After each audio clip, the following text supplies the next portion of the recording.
would you like to ask for a motion to approve the Minutes? Okay, we have a motion to approve the minutes. Okay, all in favor, aye? Aye. Do you have anything for us?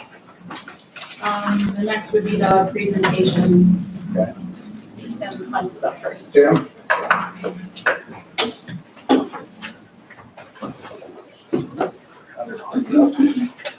Okay, I wanted to talk to everybody about the bridge in Harrisburg that got closed in the last 30 days and give you a little history of it. So River Road goes from Copenhagen all the way up to 173. And on that road, there are two, it's a town road. And which direction do I have to move this, Connor? Just click it. There we go. Okay, so Kimberly Creek crosses that road, and there are two bridges, and you can see that's the same creek actually. It splits up coming out of a swamp. And the bridge that we're actually ended up closing is the one in the very top, the bin number 3340130. That is completely in the town of Harrisburg. The bottom bridge there is actually split between Pinckney and Harrisburg. And both bridges were, you can see the town line kind of goes right down through the middle of the road right there. And both bridges were put in at the same exact time. They're both wooden bridges, single lane wooden bridges. This bridge, the one at the bottom, 3340140, was actually red flagged last year, and we had a project up there working. So we had hired Town and County Bridge and Rail to go up there and do some work to get that bridge back into shape and passable. While they were there, they went up to do a little bit of touch up on this other bridge, and when we got up there to look at it, kind of advance that, please. This is the picture of the bridge. It was built in 1960 from what our records show, has a span of 49 feet. It's a wooden bridge spanning that creek. Next picture. This is, you can see it's a pretty high bridge. It's about 30 feet from the stream at the bottom of it, but very little water actually travels through that stream. I think it's more the ravine is why the bridge got put there to begin with. This is the bottom of it, looking down the beams. It's in very good shape. You can see the beams are in great condition. You want to go forward. These are the concrete abutments the bridge sits on. This is the farthest one, or the one toward Copenhagen. You want to go to the next one. And this is the one that we were concerned about right here. You'll see the cracking that goes from the beams all the way to the bottom, where the concrete's falling and falling out. And they use field stone in that concrete, which doesn't add a lot of strength. You want to go to the next one? But right here is really the problem. That beam sits on a metal bearing plate, it's called. And what had happened is the trucks driving across it and the weight of it had crushed that bearing plate down into the top of the concrete abutment. And once it did that, then the wooden beams were sitting on the concrete, and every time a truck would go over it, more and more concrete would fall away. So that's why we determined that the bridge had to be closed for safety. There's a picture of that beam actually sitting down on top of the concrete and causing it to crush away. The contractors brought it to our attention. I got on the phone with the engineers. We did a FaceTime call. They agreed with the assessment, and that's why we ended up closing the bridge. So now what do we do? And we have some short-term solutions. This is a sketch by B&L, one of the engineering firms we work with. We also have a very similar sketch from Barton and Judas and Floyd Elbert have given us similar proposals. So a temporary fix would be to actually just put some beams down on the floor all the way up to the top, put a beam across it to support the weight because the concrete cannot. And that would temporarily get us to be able to open that bridge. When I say that's a temporary fix, the cost of that is not insignificant. B&L's estimate is roughly, go to the next. 158, I think it is. Yeah, $158,000 just to temporarily get that bridge back open. And that's a temporary fix. That's not even permanently repairing the concrete abutment. That's just temporarily doing it.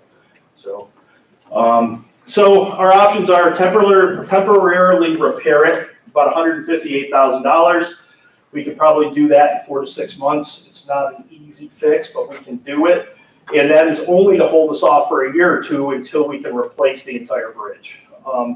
Both Floyd Albert and B&L bridge replacement's gonna be between $1 million and $1.5 million for that bridge span. Now, there's one third option, which I guess has been in the works for a number of years, and Don and Terry, I don't know if Terry's here, Terry from the town of Harrisburg has been trying for years and years to put a culvert in there and get rid of the bridge completely. And what they would like is for us to turn the bridge over to the town. They'll put a culvert pipe in there and the bridge will go away. As you guys may know, by law, the county owns bridges over 25 feet in span, and that's how we ended up owning this bridge on a town road. Once it goes shorter than that, it goes back into the town's possession and they own it. And then we don't have the engineering inspection and all of that. So that's kind of what they would like to see happen. They feel it could happen this year. It appears to be hydraulically feasible. I asked the engineers if they could give us an assessment of whether it's even doable. And they said it does appear hydraulically feasible because there's not a lot of water that does come through that stream.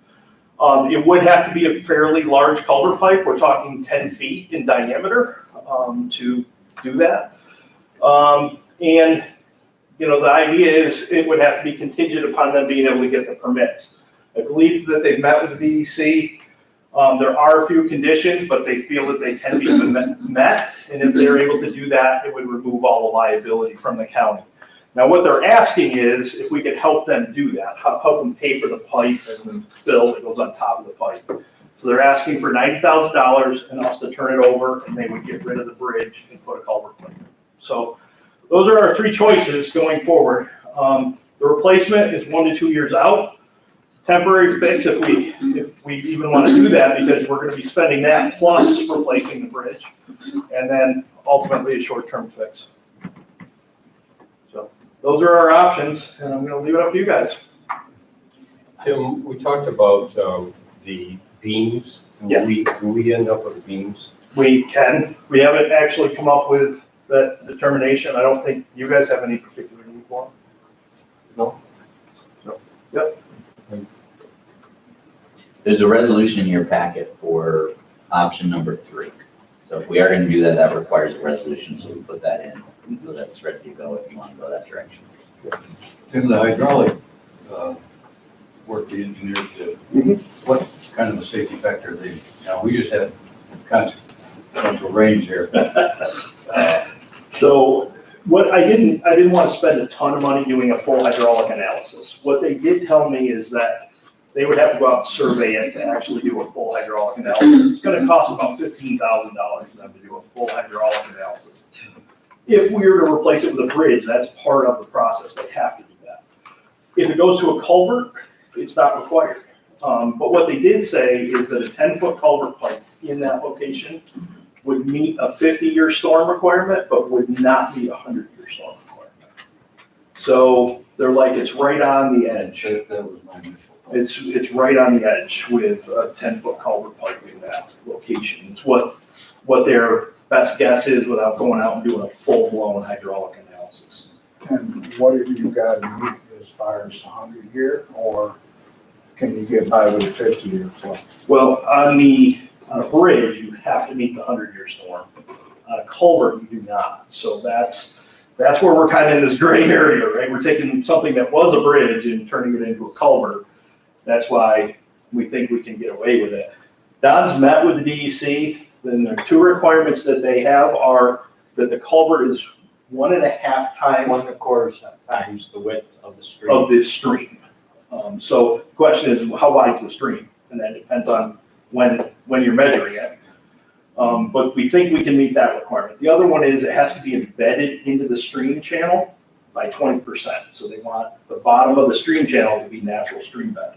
Now that's all rock, as you saw there. So it would require going down there and stripping some rock out and setting the pipe in there. But you feel that can be done? Yeah, it's a good gradual slope down through there anyways. And to get the pipe to sit in there good, you're gonna have to trim back. So we can trim back, set the pipe down in, and then put an entrance funnel on the end of the pipe. And that would be foot below the actual creek, because it's all bedrock up through there. And so that would seal that right off. I just remember the stories of the West Road up here in 1942 with that flood, and we lost the whole family. That was a bridge that looked an awful lot like a culvert the way it was constructed and stuff. So Yep. I just like to be safe, but I think it's the way to go. I mean, obviously, there's a bridge there for a reason. And I think there is some risk. They're willing to take it. They want to do that. It's the fastest way to get it back open for the public. But what happens in a 100-year storm? The one thing in this location that I do think kind of takes some of that concern away is there's nobody living downstream from it. So if anything were to go wrong, you're going to lose a culvert pipe. You're going to lose the road, but you're not going to hurt anybody. There's no houses around there. So from this down, it's like a dead end, and you gotta come back up the same way you go in. After you cross the bridge. No, the road goes all the way through, but It goes all the way through. the stream drops several hundred feet of elevation downstream right into the Deer River. Okay. There's no, there will be, if you look at that picture right there, from the stream bed to the top of that railing, like Tim says, it's 30 feet to the top of the railing. In order to make this whole project work and enhance the road has a little crook there and quite a dip. There's quite a deep dip in there. We're gonna raise with dirt above the culvert another 10 feet. And right now it's a lane wide. When we get all done, we'll put in 160 foot of culvert with the entrance funnel on the end. And do a 2x1 slope up. And when we get to the top where the road is, which will be 37 feet off the bed, we'll have a 30-foot wide pad on top. We'll put a 20-foot road, a couple foot of shoulders on each side and guardrails. And then we can have the county water and soil come up and hydro seed the whole side.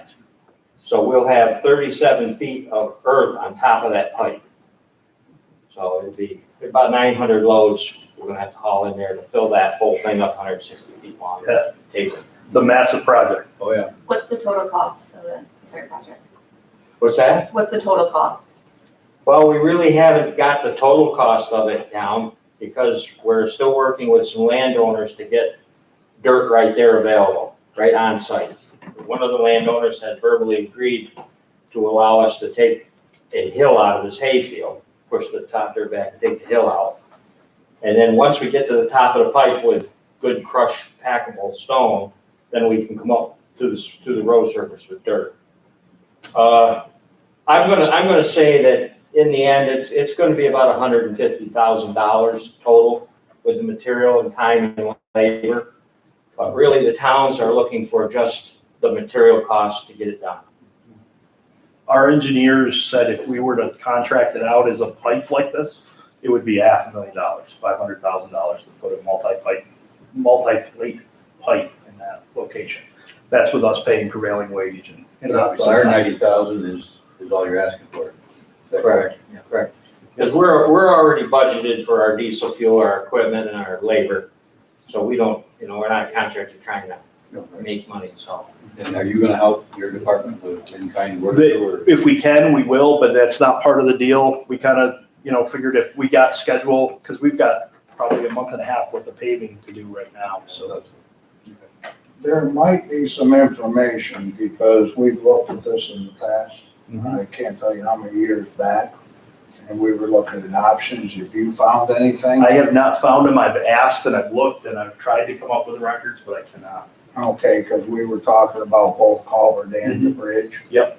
And stuff, and so essentially, if we go ahead and contribute 90,000 help, they're gonna take it over, but you gotta find out if you're gonna be able to clear DEC, or it's not a deal. We should have that information by the end of this week. We're in discussions with them now. That's, like Tim said, there's them two criterias that we just need to clarify with them. We're trying to get them down here, but they don't want to come down from Watertown, so we're doing the picture thing back and forth, so. That sounds very true. Yeah. And the other thing that I think the county needs to think about is the other bridge is not far behind us. The repairs have been made, and again, it's a temporary repair. So if we can get this done to everybody's satisfaction, then we've got the blueprint to move right over and do the next one. Were you, originally, what I thought, you were gonna pull some dirt from the hill too. If we went like with culverts, are you gonna cut that down? Yeah.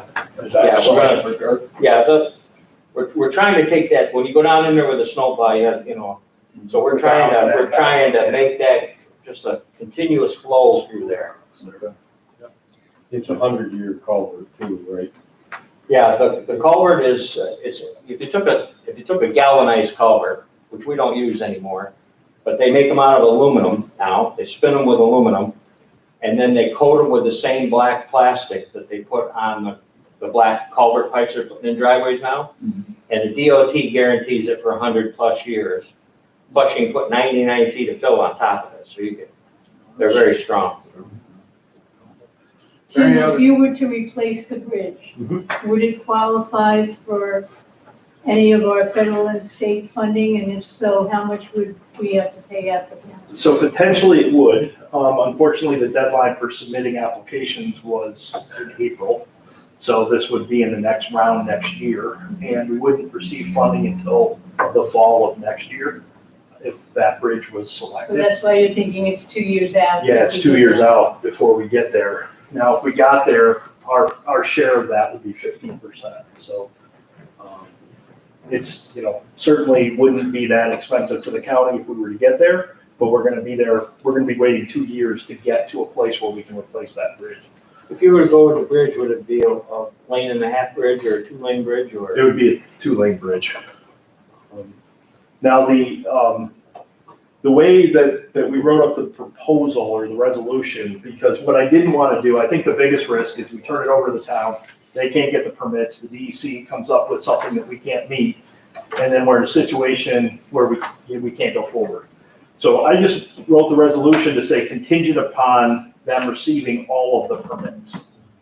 That way, we can let them go down that road and explore it, and if it works, great, and if it doesn't, we still have the opportunity to go forward with a bridge solution. Yeah, if we could, this is, in the long run, it's the most cost-effective solution. I think so. Yep. But That's what the town wants. it's what the town wants. Yeah. Yes. And Terry's not here, who's actually the town, that owns that bridge. But literally the day I got here, the first meeting I ever had with him, he was like, I want to put a culvert in there. I've been trying to do it for 30 years. I think you said that 15 or 20 years ago, this was discussed. Well, it had to be less than 16, so yeah, Yeah. but I can't tell you what year and who's. Right. I know it's been talked about for many, many years. And, I think the concern is it going to meet that 100-year storm requirement? Probably not going to meet it technically, but it's going to be very, very close. And it certainly will be a cheaper alternative than a structure, a bridge. Yep. Are there any other questions? Okay, Thank you. thank you very much, appreciate it.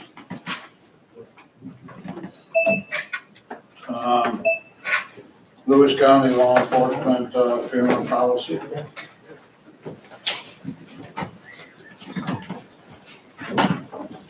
So the sheriff and I chatted last week. He has put together a policy for, in the unfortunate event that we do have the in-service death of a, I jumped, I'm sorry. yeah, that's why I was shuffling, but we can do it now, it's okay. Okay, well, I didn't want to hold. No, that's okay. I apologize.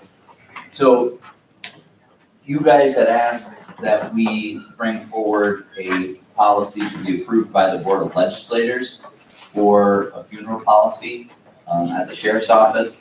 The sheriff and the undersheriff have put together a policy that is actually more detailed than some of the stuff that we had found and put together. So I will distribute that out to everybody. Did we send an email on that? No, because We just got it. We just got it this morning, so. But anyways, I will get that, I'll make copies, we'll get it to everybody this afternoon. In lieu of us doing a resolution, this will be added to their standard operating procedures. So if everybody's okay with that, we'll go ahead and do that. Why don't I make a copy and get it out to everybody while everybody's here today? Does that work? Go ahead. Copenhagen Central School RSO discussion.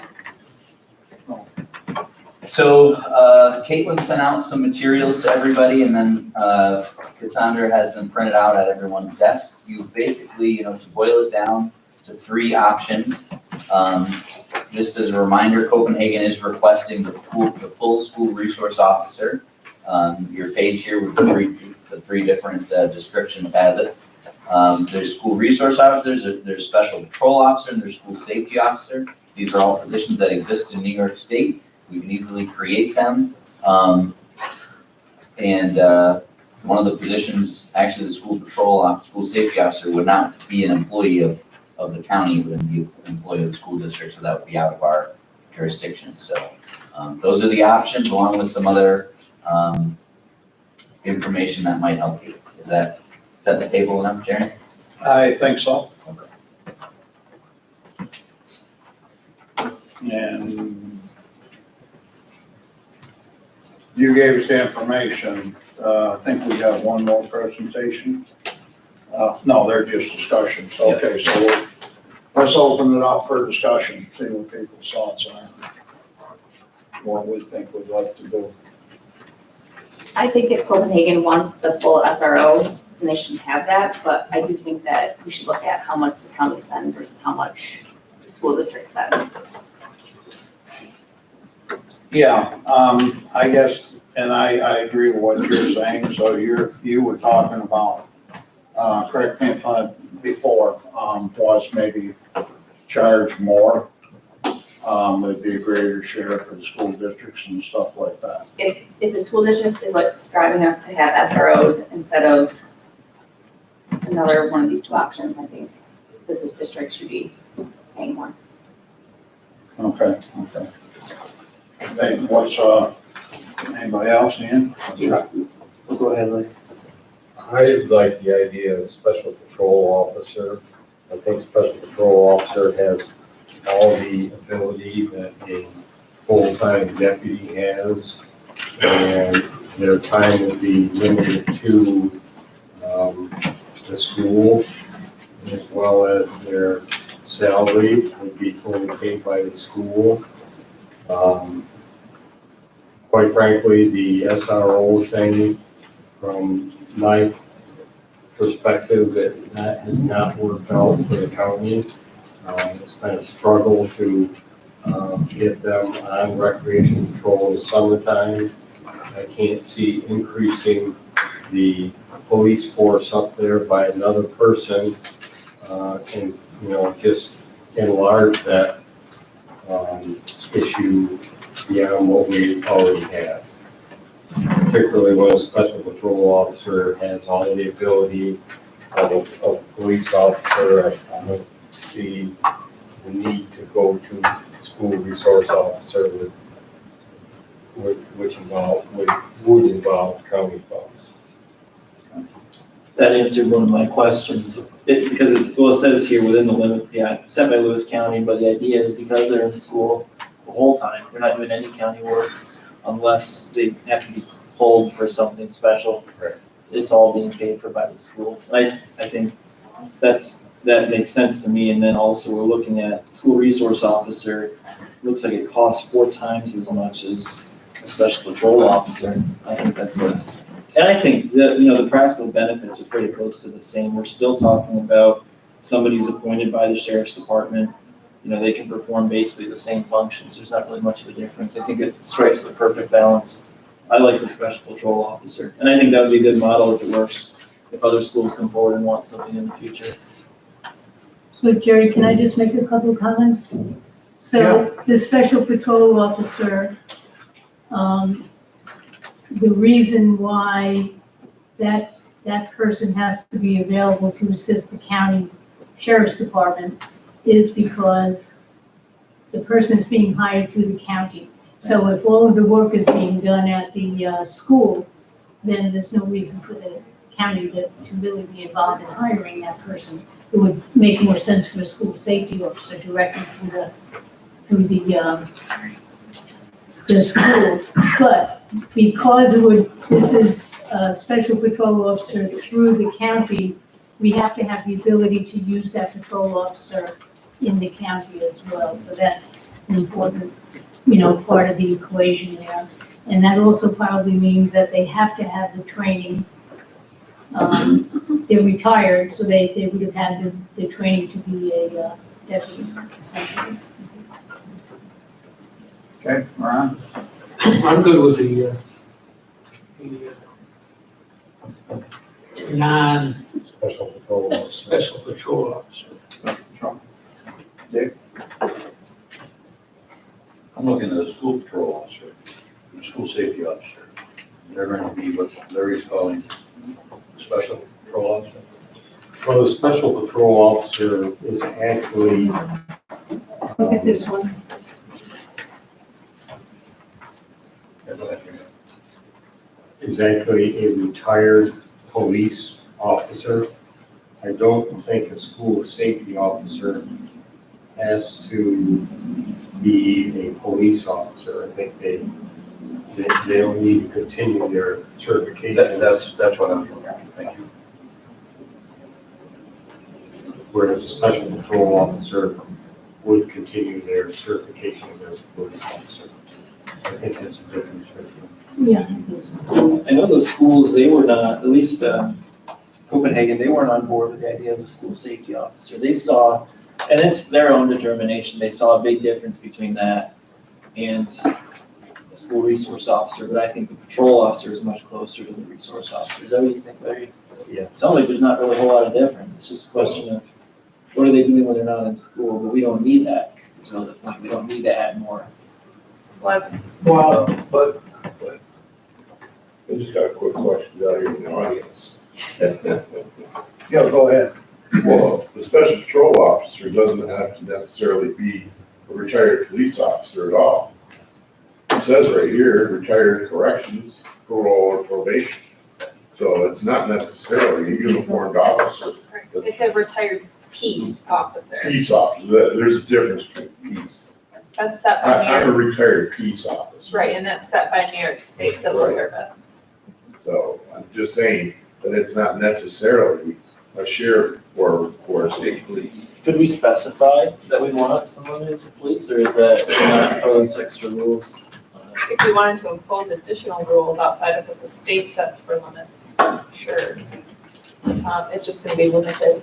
When you say to do things outside of school, you just have to remind yourself that because it's a retired individual, there is an earnings cap. So for them to already be working 180 days at that earnings cap, there's probably not gonna be much more time outside of the school year for them to be working. Well, and then that's, not to be negative, that's to advantage too. Because essentially, the way we are now, the way we're set up, they're full-time officers. And I'm not sure how much difference there is between a couple of these. But the problem is, okay, we put another one on at a higher cost.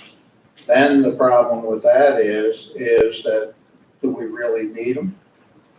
So, once school's out, these would be gone. We don't have to worry about where they're gonna be, whether it's extra, whether they're doing nothing or that. So then we gotta address our other problem as far as what are we doing for coverage for recreation.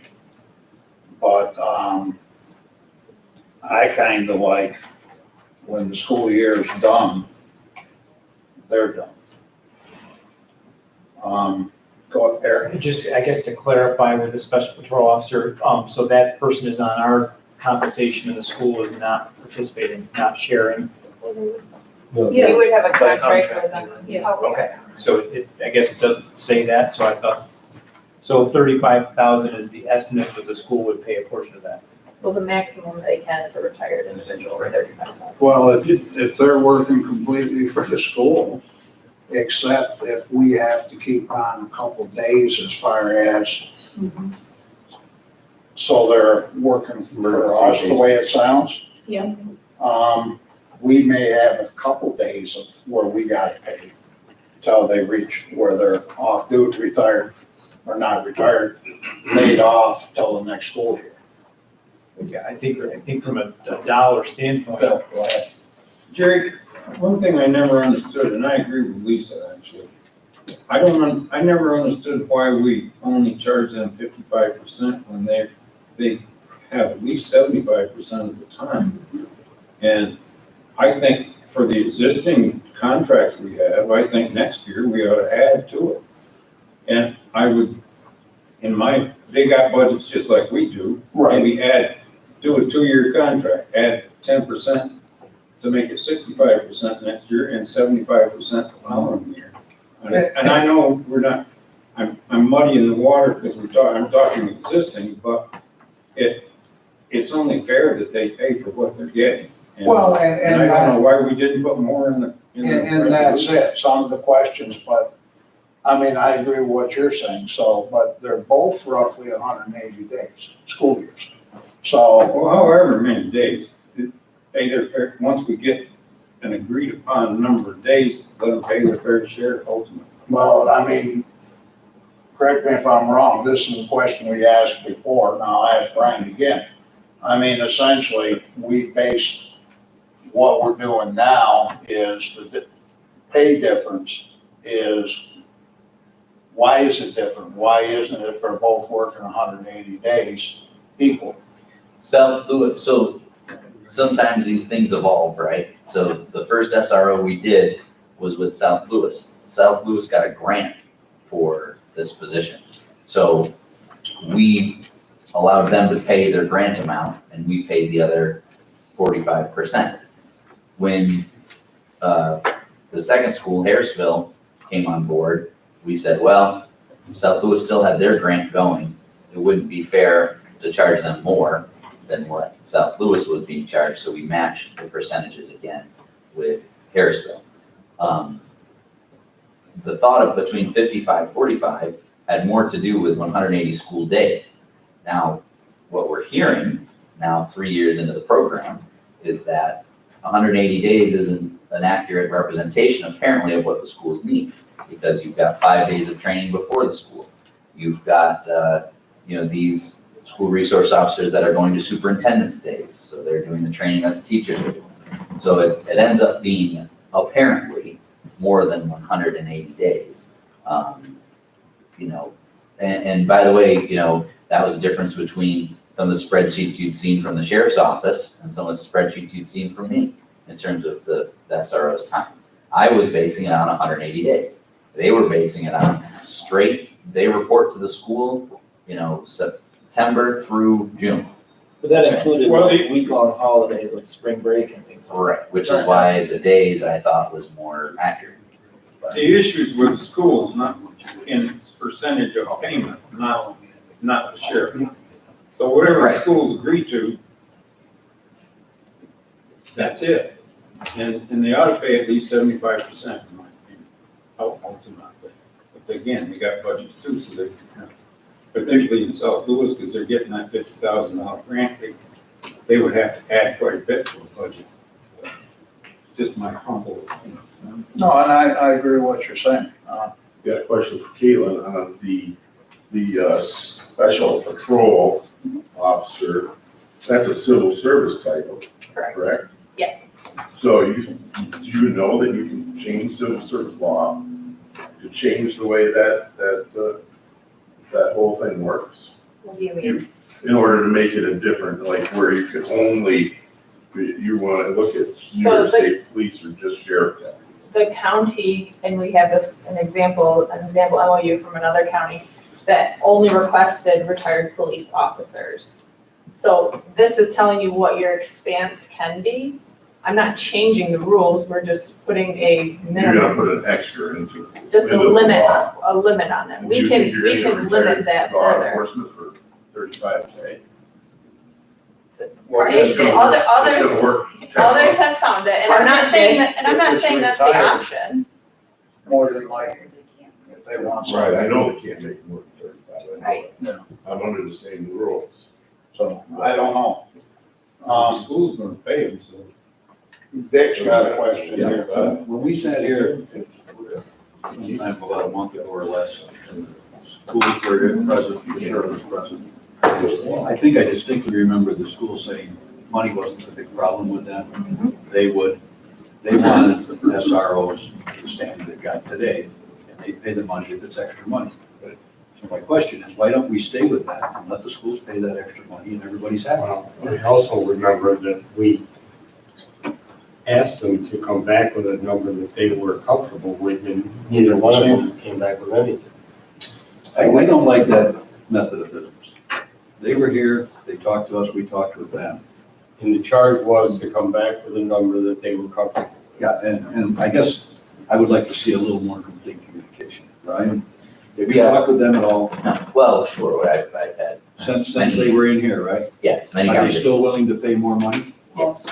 Well, no, we So just all we're approved, hold worried on, about is we how just much? approved their contracts last month. You just passed a resolution That at the stuff, same percentages. right, And we can amend that resolution. We can if they're going to agree, but they're already, well, yeah, and I understand where Dick's coming from too, but, I mean, essentially, if they were gonna pay more, they were talking about using them year round. That's my thought. So in other words, what they pay for, they're gonna use, which is fine. The only thing is, if we're left with any residue from that, and they're using them full-time, if they pick up the complete thing, where it costs us really nothing, then we're fine. But if we got a residue, we're still gonna have to find something to cover recreation. Let's go back to them with a recommendation or an agreement that they can agree to, based on us not being effective. And I think to carry further Dick's point, the question on the table today is Copenhagen. Right. You've recently agreed to South Lewis and Harrisville, at least for whatever remaining term. When we did talk to them, we didn't have the special patrol officer as an option, so we don't know. I assume that they'd be fine with it because I think it checks all the boxes of what they were looking for. But that'd be the other thing to ask them, how they feel about it. And down the road, I guess, and it's what people wanna do. If we want a shift, like Phil's brought up, and Lisa, is additional cost, and essentially, they're here, but we don't see them. And doesn't cost us anything, then we address our problems, the other problems we have. Like, okay, do we wanna take the remaining money and put a couple full-time in the summer months and stuff like that on recreation? Because if they complete, what we visualized before was roughly half and half. It covered what we needed to do in the summer. And I think we feel that's important as far as doing that. So that's the only thing, if we start taking away from that, or they pay more, I would assume the schools are gonna want more, which I'm fine with. well, But why should we assume that? Because they have, according to the way the sheriff's office looks at it, they have them for nine months out of the year. So I think that was Lisa's point and Phil's point, that they've got them 75% of the time. So why are they paying 55%? well, and if that's But what, that still means if that's that they're where we're gonna available, stop, that right. they're available those other months or days to do rec. And we've never had really what the school agenda is, so we really don't know when they are available. We asked for that. So, I mean, are we wanting to go back and ask them to pay more? Well, I think The new contract that Joan drew up with the schools is much more specific about days that they'll be working with the schools. Yeah. So that clarifies the issue between, well, we're reporting, September through June, no matter what. This now matches it much more closely to school days, superintendent's days, and that's it. The school resource officers are still under our UPSU bargaining contract, right?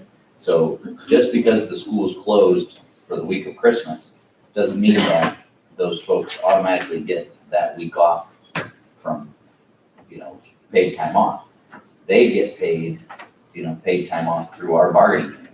So, those vacation days, theoretically, that was one of the things that we really liked about the SRO option originally, was that during the winter months, when school was closed, those are some of our most busy snowmobile, months.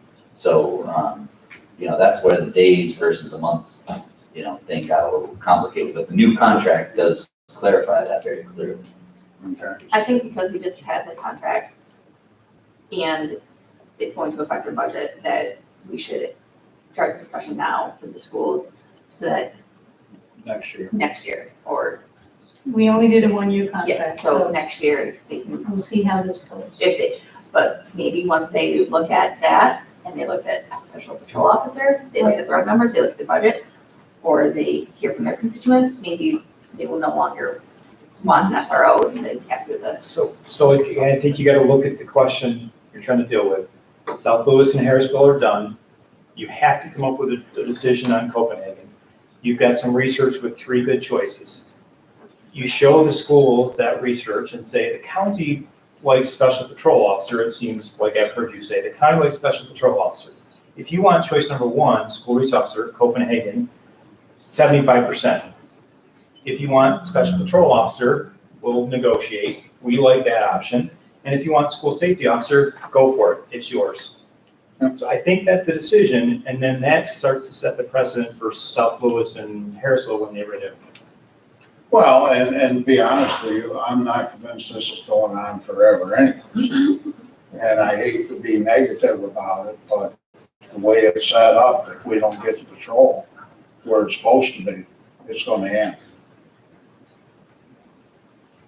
So, yeah, I kinda like that, so you guys want to reach out and see put a price to this stuff, like you said, say 75%? I guess just because. we Or did a look at the different contract figures with the other again and schools. see what the times are and shift them. And I think we got, half the retirement, 3/4 of the retirement in there. So what I'm hearing is, we're gonna go back to Copenhagen, say, if you want a school resource officer, you have to pay 75%.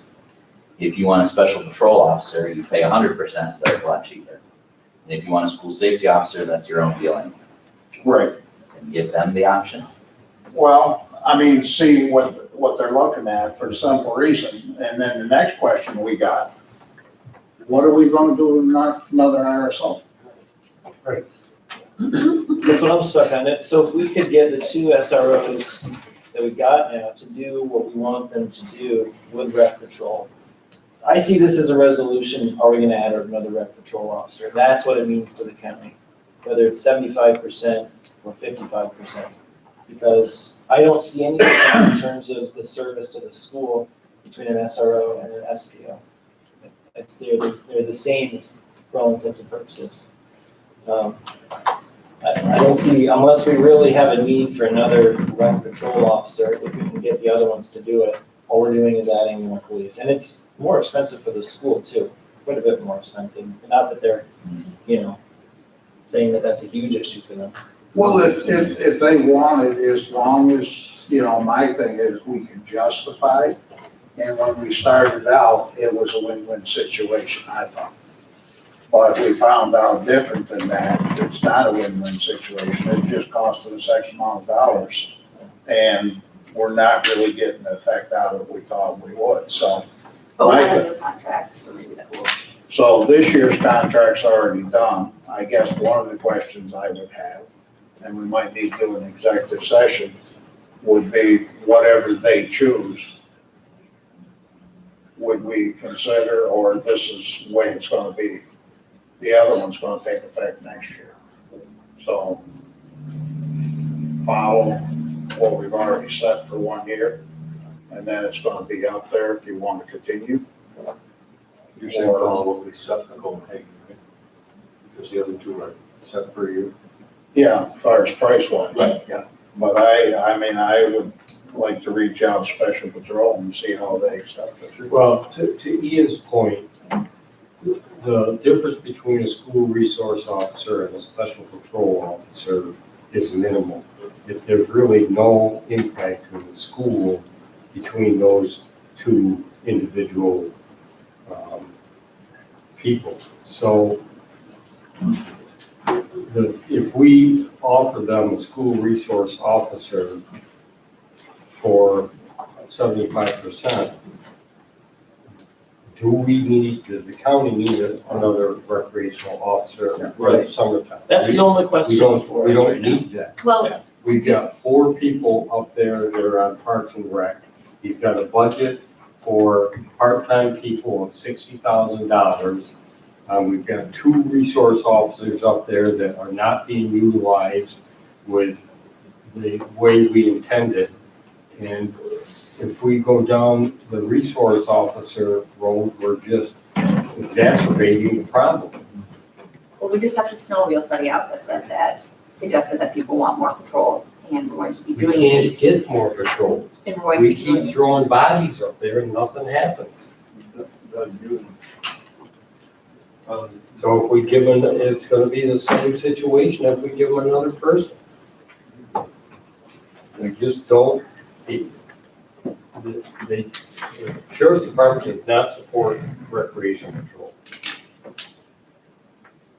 Great. Yeah. Curious. I just had a question. I did receive a couple of emails from Jason McIntosh, the other sheriff, that had noted on it the hours that the deputies that are current SROs are working for rec patrol. Yeah, so you know what he's done, Greg?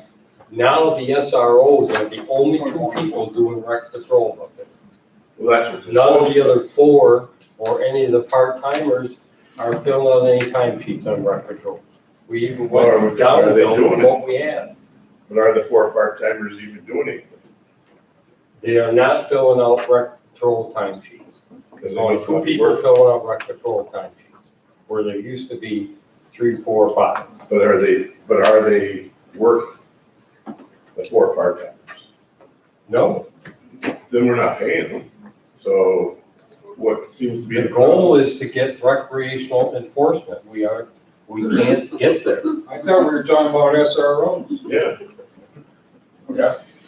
We're talking about the SRO that would be employed by the county if we went down that road further. We're talking about the SRO that would be employed by the county in the summertime or the school vacation time for recreation patrol. The 2 that we have now, it's just a major frustration to try to get those 2 people to do recreational patrol on our time that we're paying for. Like he said, we got the timesheets that said they did it. Are they forged? Yeah, they're doing it now because we're forcing it. Well, that's what we wanted, right? Well, they're doing it. Well, you raising up your hands, isn't that what we asked Yeah, that's for? what we asked. They're doing what you asked them to do, and they're doing it. But do we want, the question is do we want to put the 3rd one on? That's right, that's the question. The question is the That's third what I'm one. trying to say is, But, okay, if you put a 3rd one on, get rid of the 4 part-timers. We have fun. Don't budget for them. Take them out of his budget. ATV patrol people. You know, and that would save $60,000. That would cover the cost of the SRO. He was here and told me. There you go. Pretty simple. If we do the patrol officer and He told me fun. we see if the sheriff's department does what we want them to do with the rec patrol, with the current SROs, couldn't in a few years, we look at this and ask the schools, how are the special patrol officers working? Right. And then maybe consider going to an SRO in the future. I see this, again, this is a discussion about, do we want to add another full-time deputy who could be available for rec patrol? That's it. Because again, I don't see a difference between these 2, except one is an awful lot cheaper. So the way I would take it to the schools is, can you live with a special patrol officer with that? And if they come back with a big hard no, then well, how much of are you willing to pay the whole thing, school resource officer? That's kind of what I'm saying. Let's renew the communication with the schools and see what happens. Can you live with special?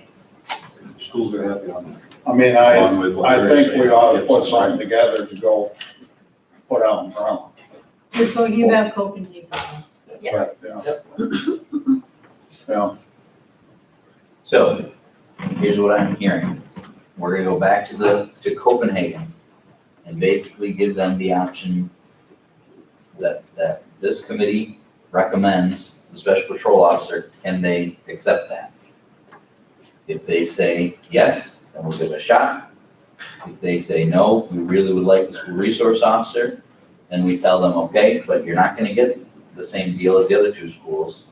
You're gonna have to pay, let's say 75%, and then next year, the other two schools will have to go up and match what we do with And COVID. we can let them know that now so they can plan the next budget. Yeah, but yeah, the gist of it, but the object is the school resource officer an option? So that's not even in the mix. Here's what we can do if you want it. And see what they say. They're either gonna be happy with it or they're not. So just offer the special patrol officer. Well, we're not wanting to get in the resource officer right now. I do with Copenhagen if that's what they want. a resource officer. They're willing to pay for it. and that's what they want. Okay, now, what are we gonna do? We got a resource officer. Yeah. It's here 365 days a year. Where is the resource officer gonna be? We gonna put him on recreation? You meet the school, they're gonna pay 100% of his salary. We're not paying 100%. What's We talked the about advantage? Dick, what do you see as the advantage? I'm not seeing any advantage just to the school. Just to the school, what's the advantage of the school resource officer versus the special patrol officer? When they were here, they talked about being able to use the SRO 12 months out of the year. They had summer school going, they had safety training going, they had a lot of different little programs that the guy could do. Okay, I forgot about that part. They're thinking about the whole year. Yeah, that's what I heard two of them say. Okay, so we're Yeah, gonna. they said like Copenhagen might be able to, they don't know if they would be able to full-time in the summer, but maybe we could switch the, share them around, but I don't, South Louis. I think that we just need to hear from Copenhagen, So, and I think it's all. Let me point. just throw this in. That is defeating the whole point of why this board even went with an SRO in the first place, because the intent was to have rec patrol when not serving the schools. So you're really changing about it, you're changing your philosophy totally now to saying, well, if they want them for 12 months, we're gonna give them 12 months. Why are we doing SROs and putting that onto the county's cost and benefits down the line? What happens when we no longer do SROs? Now we have all these deputies that we don't really need, and the retirements along with them. So we're gonna start laying people off. We talked that it was contingent on the schools running the SROs, and we hired the SROs, that they knew that was one of their contingencies for future. Right, but now you're saying you're gonna give the SROs for 12 months, then where's the rec?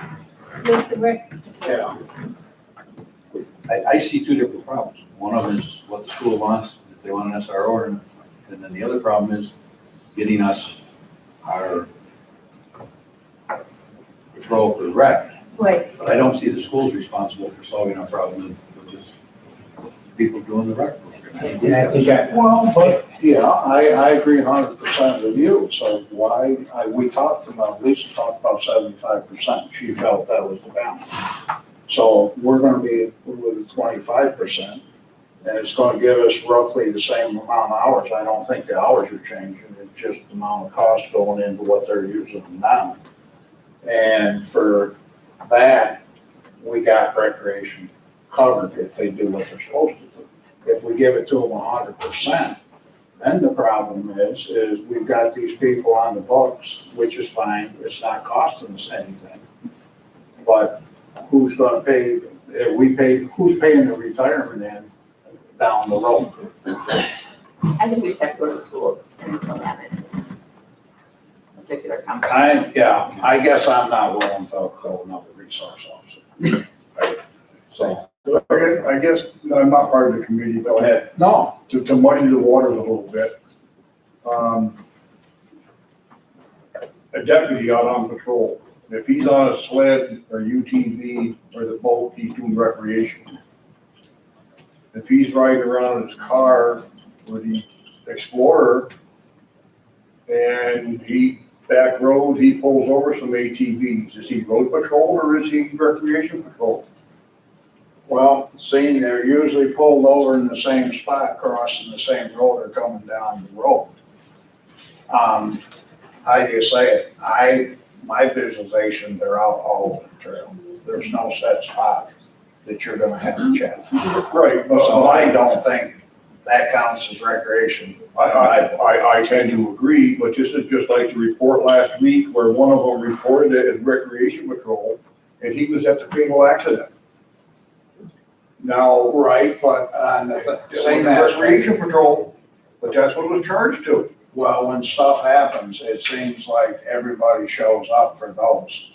And do we really need all those people? Well, that's That would be a question. That's another to ask. question. Yeah. But I did road patrol, but I also, years ago, stopped people with a snow sled running through the village of Lions Falls.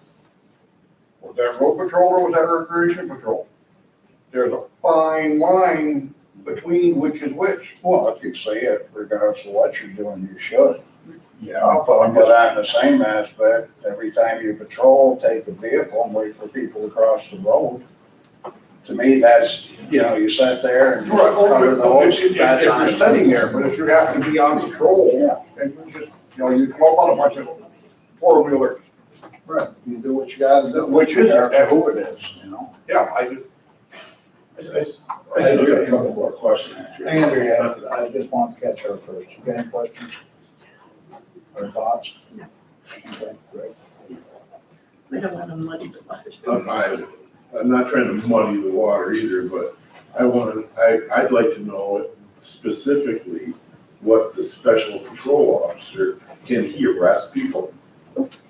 Does he have the same powers as a sheriff's deputy? Limited. Limited. So they can, I'm just gonna read it right here. They can handle minor MVA incidents and minor violation level complaints on school grounds. If there's any major incident that occurs that would need arrest or anything like that, a deputy would be called at that point. Which is what our contracts have now. But they can handle any minor MVA incidents and minor violation level complaints. Then what's he gonna do? It says non-school hours off duty can be pulled from the school duties to That's, assist county. so that would be the same as our Parks and Rec retirees. So he would act in that way, but on the school grounds, those are their limitations. So we have retirees that currently work as Parks and Recs who have the powers of, the peace officer powers to arrest and all that. The same thing would go for these individuals. So, but he does not have the same abilities as a sheriff's deputy. Not full duties. So there you go. There's the difference. Where the RSOs have.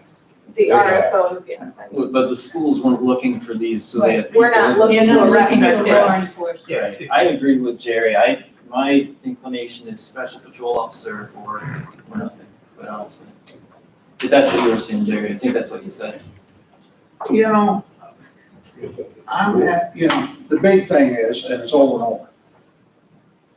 I don't want to really put another one on and then have to find a place for it, because I think if it was managed and not being mean or anything like that, with the 4 part-timers and the 2 RSOs, we can do everything we need to do at a decent level. Yeah.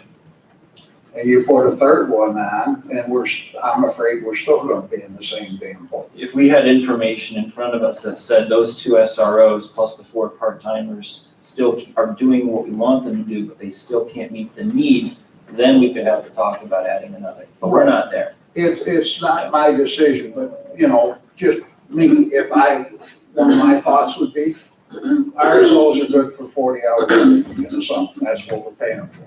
Take the part-timer, travel with one of those, you got 2 patrols. We don't have 3, where we can set out the lake all the time. But on the same aspect, at 20 hours, you change out those part-timers. So you get 40 hours, 2 people, 2 different groups, 40 hours of coverage, and do what you need to do, but I don't think you need to spend 8 hours on the lake. You can keep peace and this and that, and I think that amount of people can do it. And like you said, down the road, if they're doing that and we don't have enough people to cover everything because it's getting wild or whatever, yes, we may have to put more people on. But right now, just to give somebody a resource officer, for us to have $50,000, $60,000 that we gotta contribute, and I'm not sure we need that person. And my point about the trails too, you made with Tom, the point of it is you created a deterrent. Not that they're gonna be on the trails at every location, but you know that there's always a possibility there could be a deputy. You created a deterrent that way, so people have to behave Well, that's themselves. the way I operate, you know, eventually you learn where they set the speed traps and this and that. And you got two choices the rest of the time. You know, if you choose to drive 65, it's nobody's fault but mine. And we got rules and regulations on the trails, so, you know, I mean, I think 90% of the people on the trails are good. Does that go where you bait deer too? Does that go where you bait deer too? Sure. Figure out where they're gonna be? That's it, man, record them. But, you know, and I'm not giving anybody a hard time, but I think we ought to put a package together for We're gonna special go back to patrol. Copenhagen and offer them a special police patrol officer. If that's what everybody. That's what I wanna do. And then at that point, if they will, And then we after would have we've to offered create it, that we'll position. cover the next bridge. And if in 2 years, things are going great with the rec patrol, but they still have no demand, then we can do it. Yeah. Create that sort of. Okay, I'll talk to Is that Scott good Connell. with the committee?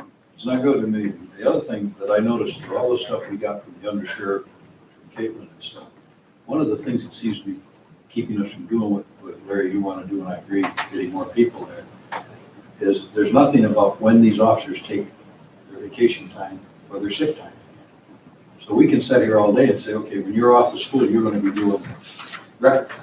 And the guy says, I'm sick, or I'm on vacation. That's to me what was goofing up our ability, Larry, to get the people where we wanted them. And we're gonna Gotta have look at that in next year's SRO contract. We are going to solve something. The vacation time would be, because it's dual employers, the Yeah. vacation time will be prorated a month, based on the number of hours that they're working for each employer. Okay, because that was the other thing I saw that And you may have to take it on the school time, not the county.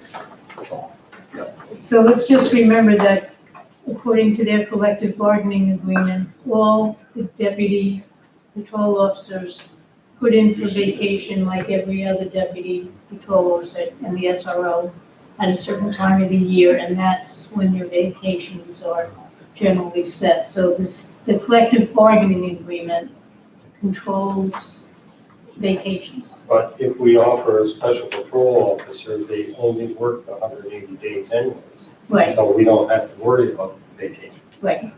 Yep, that's another good benefit. But you're saying, Joe, we can't prorate it most likely. Well, we may be able to, if they decide to take time during the school year, we can prorate that cost, which is what I think Larry is suggesting, but we can't dictate when they take their vacations.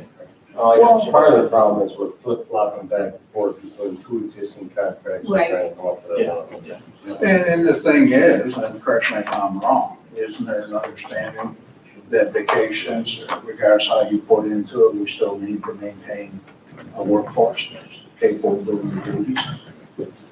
So if everybody up there, half of them decide they want vacation at the same time. Well, they can't, that's why We they, can deny so- vacation, but we can't tell someone when to take it. Well, but isn't there something where we gotta provide a certain level?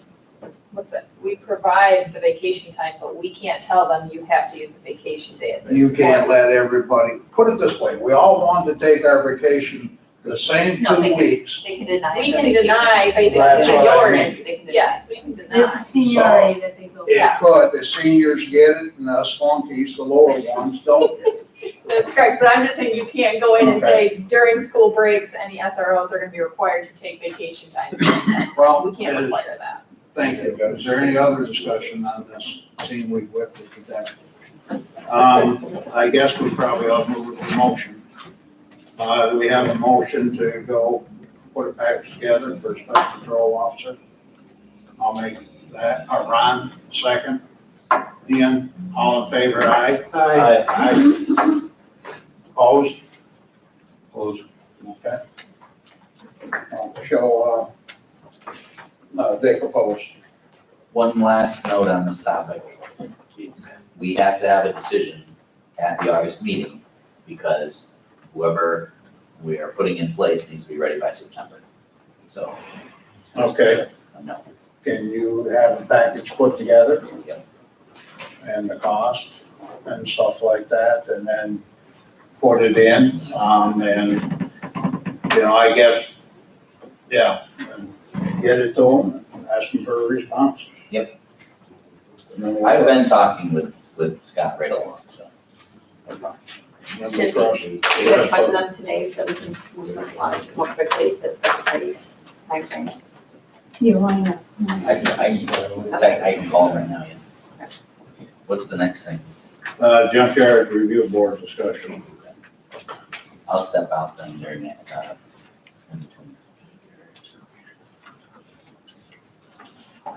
You ready for that? Jerry, I've got notes. You had some I do. notes.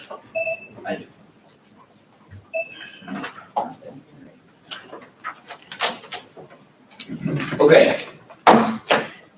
At the last meeting, we discussed, Ward had brought up the fact that the Junkyard Review Board has met a couple times and has been unable to reach a quorum because they have 3 vacant seats out of 7 on the Junkyard Review Board.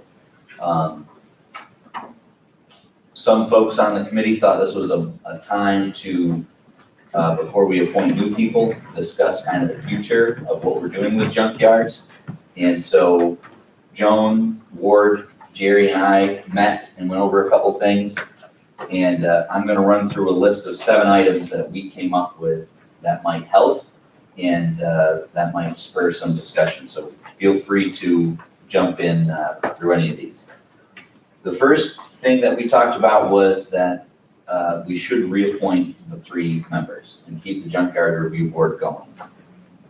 Most of the time, I would say 80 to 85% of the time, the Junkyard Review Board does a good job mitigating issues.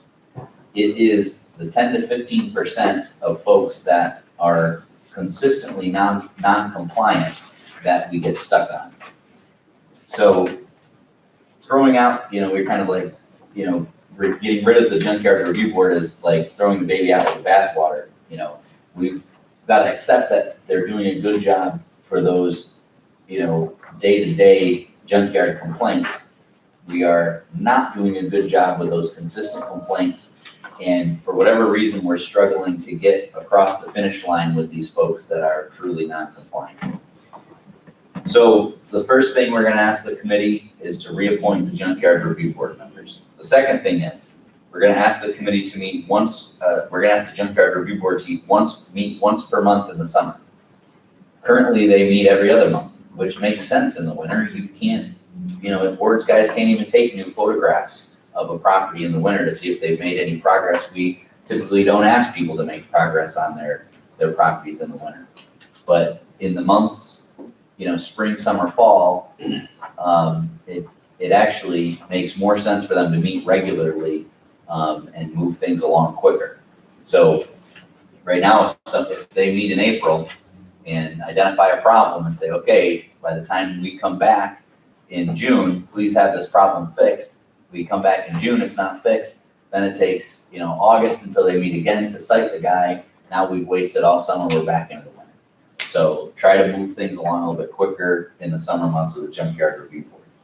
The third thing, when we do get to the point where we want to clean up a property, basically we have an obstinate property owner who will not get a junkyard permit and, basically couldn't get a junkyard permit because their property doesn't comply with our standards. A couple times the board has taken action, right? So you guys have voted as a resolution that the county is going to enforce the law, go in and clean up. Well, when we tried that with a couple properties last fall, we had issues with one of the gentlemen on site basically not respecting the order from the county. And we also had issues with law enforcement not respecting the orders of the county. So let's just go directly to the court. Anytime you guys vote to do a property cleanup, we're going to simultaneously do a court order and get a written note from a judge. So anyone who doesn't enforce that court order is in contempt of court, and that ought to get people moving and out of the way when we go into those properties. The fourth thing that we talked about was we will issue a junkyard permit contingent upon people having, I believe, a year to put the fencing barrier around their property. Now, what ends up happening is this ends up just being a way for people to get the junkyard review board off their back for a year, whereas they pay their $25 or $125 for the permit and say, yep, I'll put up the fence, never put up the fence. Now they've just burned a year of us off their back for $125. So the new requirement that we're suggesting that we'll bring to the board in the next couple of months is that the fencing has to be in place before the permit is issued. Brian, question. Yes, Is there any, gonna be any kind of a standard for what the fence might be? yes, there is a standard. It's already in the local law. The fifth thing that we talked about was our permit fees and fines are still very low. We're talking about in the hundreds of dollars. Even the town of Lorraine, which is just across the border from Lewis County, has much stiffer fees and penalties. So the point of this would be, one, only people that are serious about having a real legitimate junkyard are gonna get into the game if we put the permit fee up to, say, $500 instead of $125. Two, if we increase the penalties, it's worth it to some of these. If you told some of these guys, you pay me $200 and you can keep all your junk, they'd happily keep paying $200 over and over and over and over again until the board gets fed up and then we act and then, but that buys them a lot of time. So we need to give our town justices a little more authority to enforce some of this stuff in a way that stings a little bit more. So we'd like to revisit that in terms of the permit fee and the fines. The sixth thing that we discussed is having a preferred list of vendors approved by the Board of Legislators. So when you do act and you say, we want to clean this property up, and Joan goes to get the court order, we've got a list ready to go. If it's under $20,000, we don't have to bid it out. We start calling these vendors and we get them up there right away, rather than scrambling every single time to try to find somebody. Let's get a list that we can go to right off the bat. The last thing is, and I can't make a guarantee about this, but during the 2022 budget discussion, we talked about adding a part-time person just for junkyards and property maintenance.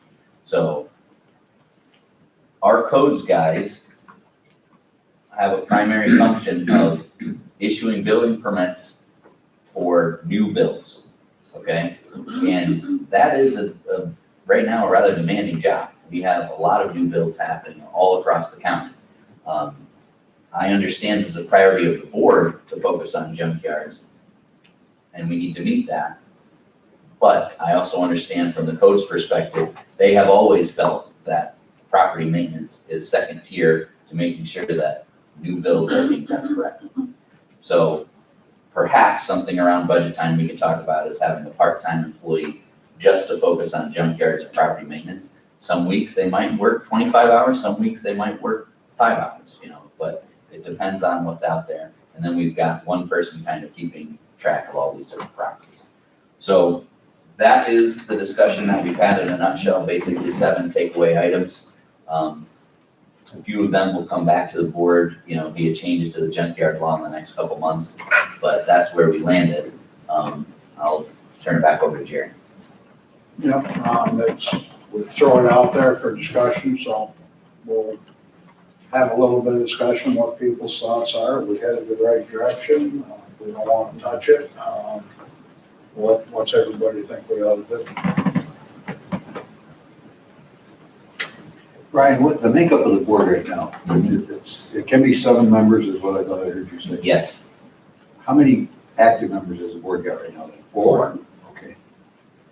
And that's So, their quorum. You So want to if somebody's- reappoint those 4 or you want to? Those 4 already are serving existing So terms. who We do you have wanna 3 reappoint? vacant. We don't want to reappoint. Okay, I thought you said something. I may have said reappoint. What I should have said is, hire. Put out a Look notice. for 3 more new people. Yes. Can we just do, there only 5 instead? Like, why 7? If there's 4 committed people, do we need 7 people? It can absolutely be 5, it can be 9, it can be whatever even, odd number you guys want to go with. Sure. If we have 4 people who already buys and give them to me. Just, it should be obviously on that. So you're saying reduce the number to 5 total I think if we're having a hard time finding people to reduce the quorum? yes. And that would be fine, because right now it takes 4 on a 7 quorum, and it takes 3 on a 5. So that would help. So, I mean, You'd only have to make one new appointment. what, We're not in a rush to do it, too. No, but, no, we're not in a rush for any of this stuff. I mean, a lot of these properties have sat for how long, but we do want to get them moving. I mean, that would be a law change. So, I mean, if that's what we want to do, go to 5. We can start the process, or you want to see if we can get enough for 7, see how it goes, and then bring that Is back. there any advantage to having 7 over 5? Doesn't appear. No. If you can't get them or they leave, it kind of hangs you. So if you're making a decision with 5, that means you got to get less there to make a decision. You gotta get 3 in order to have a quorum. Right. So, from what I saw, that was mailed to us there. Quite often, we do have 3 or 4. So they would have more quorums. It looked to me like a couple of times they didn't have a quorum, so they couldn't do it. So last month they didn't have a quorum and they wanted to revoke a junkyard permit from someone who was failing to comply, and they didn't do it because they didn't have an official quorum. So you want to leave that one and see if we can find additional, or you want to shrink it so we take a chance of having? I say shrink it, and I like the rest of Ryan's proposals, I think the low sound fine. If we're amending law, can we also say maybe monthly or bi-monthly per the board's decision, so that they can? I don't, does the law specify? No. It doesn't, however, we can do that, we can put that, if we're gonna amend the law, we can do that. They do have their own bylaws that they adopted, so I can take a look at that and see what's in that, but, this board has every right to set some of those parameters. But they can get their work done, I mean, again, we're not looking at urgency if it's a difference of 2 weeks, if they can get their work done in a month, 1 monthly meeting. Yes. We might not be able to find a 5th person if they've got to come out twice a month. Sorry, I meant like every other month, not bi-monthly. Oh, I'm sorry. Monthly or every other month, Okay. depending out there. They're currently going every other month. We would ask them that during the summer alone, they go monthly. And they can do that via, they're doing these via Zoom at times, or, They meet in person. So they full people. Anybody got any questions or discussion?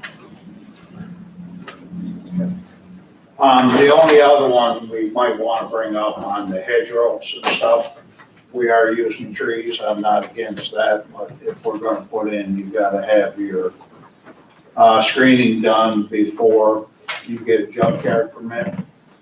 I'm not sure if some of the planting trees are going to be growing enough to. So there's already something in the law about that? Yes. That they have to have them planted and they give a certain period of time for them to get to the height that they're supposed to be in. It's in the law, but Yeah, it'll be a few years, right.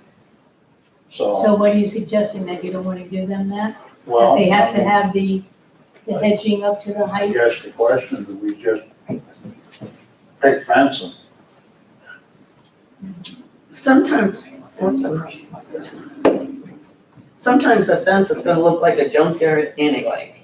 You might better have trees. I mean, look around. I've been to a few of the junkyard review board meetings. A lot of times the junkyard review board gets compliance because of the vegetation that's around the properties. So that helps them get compliance. If somebody's got 5 vehicles, and only supposed to have 3, a lot of times they'll say, well, if you park it, they'll bring up a map of their property and say, hey, you've got, woods on 3/4 back here. If you just put it back there and then put up one fence, you're keeping that away from public view, and you complied with the spirit of the law. So they do use the vegetation often as a way to get compliance. Yeah, if that's existing, but plant new trees like some of them want to, it's gonna take you 3 years. So you can't issue a permit. But if they want it done fast, they probably need to do it. that Well, way. if we change it to you have to have your barrier installed before we give you the permit, then trees aren't gonna work anyway. And the only other one that we talked about was maybe considering a time frame once the person was 30 days now. And maybe set it for 90, so if somebody's gonna do something, they have time to do it. And if it doesn't get done there, then we can, no more extensions. Something's gonna happen at that point in time. So the junkyard law does have timelines outlined in it. Sometimes the review board gives them a little extra time. I think we need to try to tighten that up a little bit. Because if we,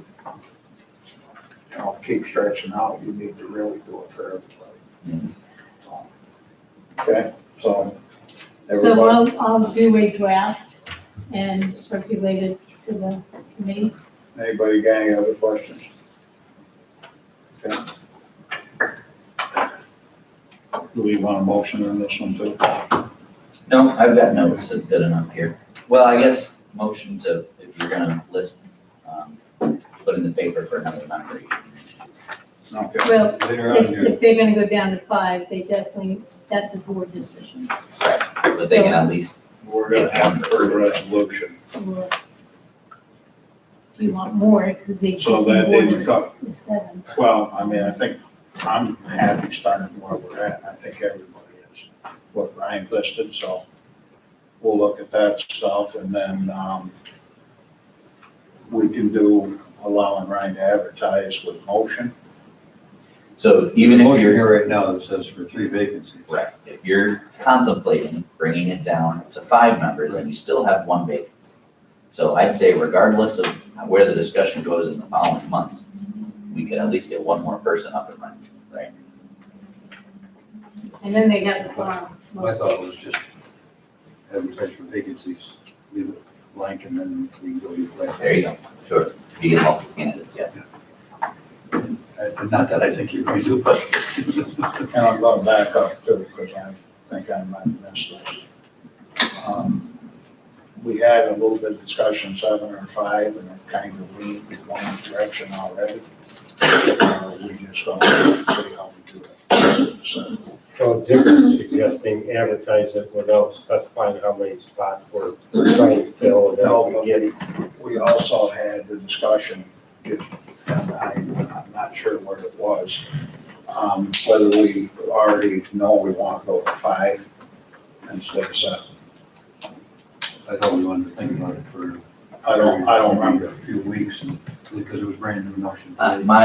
What I wrote down was, when we bring back the amended law, From there. that will be one of the Okay. amended sections, you guys can either thumb it up or thumb it down, you know. Okay, thank you. I guess we're ready for docket center. Okay, the first one is resolution amending the compensation plan of the County of Lewis with reference to the district attorney to abolish 1 full-time assistant district attorney position, grade 3. Any questions or discussions? Is this new or is this going to the discussion we had about a month ago? This is about the discussion you had a month ago. We advertised for 2 positions at the same time. Whichever one we found a candidate for, we're gonna eliminate the other. So this one's the other one. so that we fill the Yes, senior, we did. With the person in question. yes, at the level. Okay. So Any other questions? Okay, all in favor, aye? Okay. I'll abstain, Jerry. Okay. Opposed, nay? Carried. Resolution authorizing agreement between the Lewis County Highway Department and the 10 Mile Road Association to transfer ownership of approximately 23 used scrap steel beams as is in consideration of public snowmobile use and access to this private road as part of the Lewis County Snowmobile Trail System as a connector between Branningham and Stillwater Road for a period of 75 years. Any questions or discussions?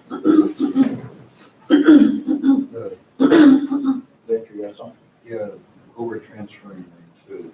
I believe it's.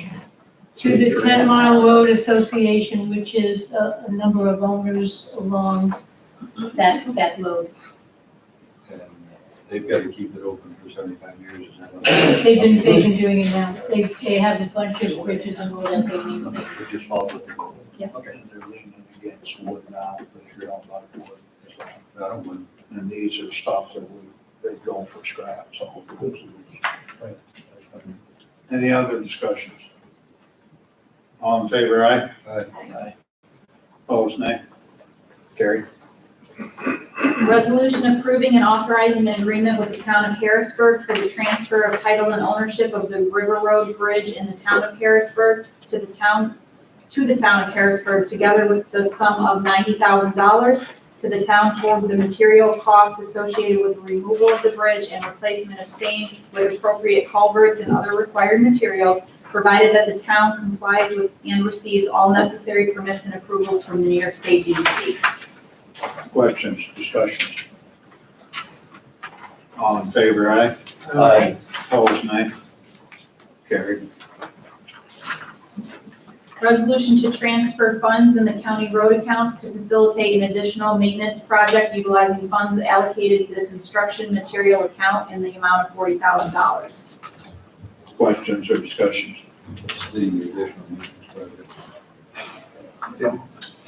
It's just a transfer from maintenance to paving, I believe. That's the one. Yeah, what, I think he's wanting to know what you're doing. It says to facilitate an additional maintenance project. I just wondered what that project was. We lined 4 culvert pipes with that cured in place all UV stuff, and we're just taking it out of, the maintenance line and putting it into construction so we can pay for that. Okay. Any other questions? All in favor, aye? Aye. Opposed, nay? Resolution to accept New York State grant awards in the amount of $188,201 for a New York State mainstream project in the village of Wavell and approve the budget appropriations in the planning department accounts. Any questions or discussions? All in favor, aye? Aye. Opposed, nay? Resolution authorizing the Lewis County Planning and Community Development to submit the application for 2021 National Telecommunications and Information Administration Broadband Infrastructure Program funding in an amount not to exceed $10 million with the 10% cash local share match paid from county stimulus funds. Any questions or discussions? What percent of our broadband would this reach? What would, if we got the 10 million and that got done, how much would we have still not met? Roughly. It's impossible to say exactly. It's around. You'd have to have quotes on every single road. We know that it's over $30,000 a mile. So this money would be used to cover areas like number 3 road. We would use this to cover basically any area that wasn't covered by the RDOF funding. But we'd still be short some. Well, the issue is the RDOF funding has a 6-year window. So starting in 2022, so they have until 2028 to install it. If we got some of these grants, we might start thinking about, we're not sitting around waiting for Charter and Frontier until 2028. So we try to communicate with both Charter and Frontier to understand what their build-out plan is over the next 6 years. Frankly, neither of them have a plan. So we had a company and they just walked away, right? Yeah. So they won't pay. Yeah, okay. So, yeah, this would go a long way in helping us chip away. I believe it's a maximum of 10 million. I doubt that we would. Yeah, no, they would. Any other discussions, questions? All in favor? Go ahead. I'm I sorry. just had a quick question, Jerry. Larry, no offense, but we've got some Osceola type areas up in my neck of the woods too, way out in the country. And I was wondering if they're gonna get reached out to as well with this. Not that I'm against it by any means, but I was just curious how far the reach out might go.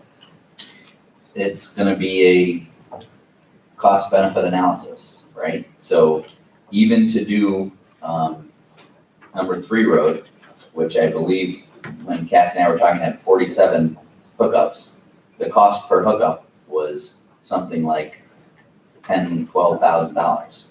So you get into roads where you've got the same distance and only 3 hookups, now you're into hundreds of thousands of dollars a hookup. And, you know, I'm not opposed, depending on how much money we can get in from these grants, that'll determine how much more we can do. But each of these decisions is gonna be a cost benefit analysis of how far we're willing to push, you know? Right. The more grants we get, the more we'll push. So, It just so happened, Just like, further on a that, guy was asking me the other day, and like, he's a mile away from his nearest neighbor. And his nearest neighbor is a mile away from another neighbor, you know, so. with that cost benefit analysis, you know, it may be determined by that some of these people are gonna have to use Starlink or some satellite Right. communication, because we just can't get to them any other way. So Dave is in the process of trying to analyze that data, where the houses are, where we might be able to serve by the existing 911 towers, where we can serve by hardwire, and try to put together a package of what it would cost to cover basically 100% of the county. So maybe we could potentially help with what you just described, the Starlink or something like That that. may come to us, we may have to subsidize some people Okay. with satellite connections. Depending on where they live, Phil, they might already be eligible for a state subsidy for satellite. So if you bring in to me and Cassie the addresses in question, we can look and see, they might already be eligible for state subsidy. They might have missed the mailer or missed the memo on it. Okay. But they could, there's a possibility they might already be eligible. Well, isn't that ad hoc committee that we've got together, I mean, kind of, well, it is instrumental in looking at all of our options. Right. Because, I mean, we might be able to do it with, radio, some type of that, and then receivers, and get hard lines to a certain distance and be able to cover other people where you couldn't afford to run, so I think, we're looking at everything possible with the technology. So, anybody else got any questions? Okay. Committee, good? All in favor, aye? Aye. Opposed, nay? Resolution to set date of public hearing to be held on Tuesday, September 7th, 2021, from 5:00 PM to 5:30 PM at the West Lyman Fire Department, located at 1046 State Route 26, West Lyman, New York, to receive public comments on proposed addition of 7.5 miles of multi-use trails to the Lewis County OHB trail system pertaining to Lewis County-owned forestry properties. Any questions or discussion? All in favor, aye? Opposed, nay? Carried.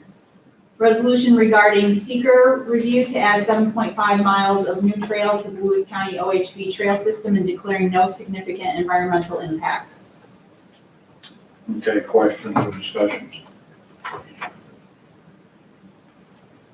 All in favor, aye? Aye. Carried.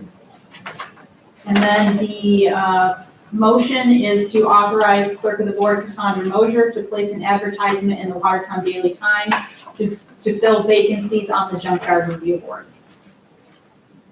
Okay, did we have a little discussion there? Do we want to just not put the number of vacancies in and request, or are you good with the number? Jackie. Yeah, she said just You just said vacancy. Yes. Okay. Okay, motion, I'll make that motion. okay, second. Ron, aye. Dick? All in favor, aye? Aye.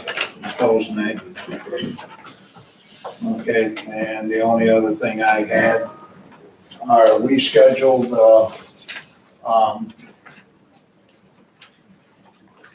yeah, It'll come to you, Gary. huh? It'll come to you. Yeah. Executive session at the end of the meeting, we have any reason for that, or we had something here, or we need to do it now? It's up to you if you want to do it now or you want to do it later. Jerry was requesting an executive session to discuss potential liability issue with fire sirens. Can you stay till later if we did it at the end? Yes, Okay, well, we'll do it at the end then. We don't have any other executive sessions planned for today. Oh, they got me. Make sure. Let's just do it now. Yeah, let's do it now, get it over with. So Dick's here.